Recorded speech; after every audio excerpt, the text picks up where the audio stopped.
Friends என்னுடைய வாழ்க்கையில 1987 அந்த 88 அந்த ரீஜன்ல நடந்த ஒரு சம்பவம். என்னன்னு பாத்தீங்கன்னாக்கா, என்னோட ஒரு உயர் அதிகாரி வேலை பார்த்துட்டு இருந்தாரு. அவர் வெறும் உயர் அதிகாரி இல்ல, எனக்கு ஃபேமிலி ஃப்ரெண்டா கூட இருந்தாரு. என்ன ஆச்சு அப்படின்னு பாத்தீங்கன்னாக்கா, அவருக்கு பிளட் கேன்சர் வந்தது. பிளட் கேன்சர் வந்து அவர் இறந்துட்டாரு. அப்போ ஃபேமிலி இருக்குது அப்படியே நடுத்தருக்கு வருவதை நான் பார்த்தேன். அப்போ கிளியரா ஒரு விஷயம் புரிஞ்சுது. இந்த சம்பளம், இந்த வேலை நிச்சயமா நம்மளுடைய வாழ்க்கைக்கு, நம்மளுடைய குடும்பத்துக்கு நிரந்தரமான ஒரு விஷயம் தராதுங்க.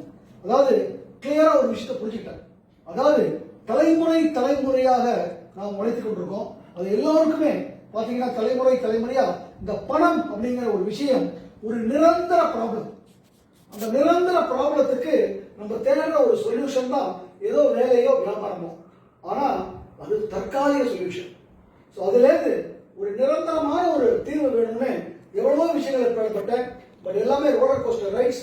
அந்த தேடுதல் வேலையினுடைய உச்சகட்டம் தான் இந்த வாய்ப்பை ஒரு 11 வருடங்களுக்கு முன்னாடி ஒரு ஓட்டல் நம்ம போய் பார்த்து எடுத்தேன். இன்னைக்கு அந்த நிரந்தர தீர்வு கிடைச்சிருக்கு ஃப்ரெண்ட்ஸ். நிரந்தர தீர்வு கிடைச்சிருக்கா அதை பார்க்கலாம். ரொம்ப சுருக்கமாகவும் ரொம்ப வேகமாகவும் உங்களுக்கு சொல்றேன். முதல்ல நான் சொல்வது, நான் ஒரு அரசுத்துறை பொதுத்துறை நிறுவனத்தில் வேலை பார்த்துட்டு இருந்தேன்.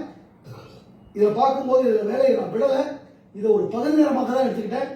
அதனால இந்த வாய்ப்பை நான் என் பேர்ல எடுக்கல. யார் பேர்ல எடுத்தேன் அப்படின்னு பாத்தீங்கன்னாக்கா, எங்க அம்மா பேர்ல. இங்க பாருங்க, அங்க இருக்கு ஆர் ஜெயலட்சுமி. எப்ப எடுத்தேன்னு பாத்தீங்கன்னாக்கா, 5ஆம் தேதி செப்டம்பர் மாதம் 2009. இந்த 11 வருடங்களை நான் நிறைவு பண்ணியிருக்கேன். 12வது ஆண்டுல காலேஜ் எடுத்திருக்கேன். என்னுடைய முதல் மாத வருமானம் தாங்க 1619 ரூபா. எவ்வளவு கேள்வி, எவ்வளவு கிண்டல்லாம் இருக்குன்னு யோசிச்சு பாருங்க. நான் கவலையே பண்ணல ஃப்ரெண்ட்ஸ்.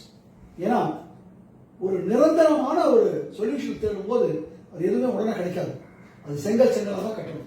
அது எனக்கு புரிஞ்சதுனால செங்கல்களை ரொம்ப ரொம்ப நிதானமாகவும் தெளிவாகவும் பொறுமையாகவும் சரியாகவும் செஞ்சேன். அதன் விளைவு என்னன்னு காமிக்கிறேன். இனிமே நான் காமிக்கக்கூடியது ஏதோ போனஸ் ஸ்டேட்மெண்ட், செக் ஸ்டேட்மெண்ட்ஸ்லாம் இல்லை ஃப்ரெண்ட்ஸ். நம்ம இன்கம் டேக்ஸ் கட்டிட்டு இன்கம் டேக்ஸ் டிபார்ட்மெண்ட் வெப்சைட்ல இருந்து எடுக்கப்பட்ட ஃபார்ம் 26AS சொல்லுவாங்க, டிடிஎஸ் ஃபார்ம் சொல்லுவாங்க. அதான் காமிக்கிறேன்.